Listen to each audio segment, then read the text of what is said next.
নীলার মন প্রচণ্ড বিষণ্ণ ছিল। একদিন ছাদে একটি বাগান করার ভাবনা এলো তার মনে।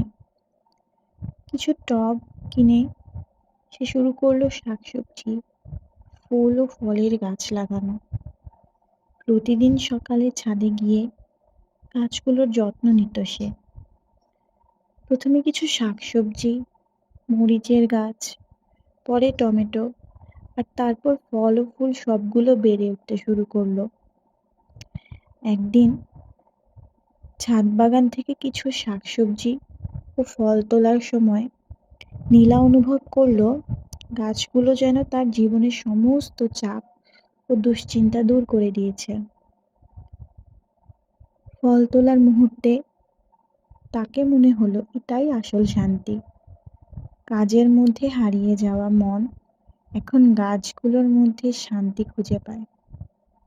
নীলা বুঝলো প্রকৃতির কাছে ফিরে যাওয়ার মানসিক শান্তি সত্যিই অমূল্য। আর এই ছাদে তার বাগানই এখন তার জীবনের শান্তির আশ্রয়।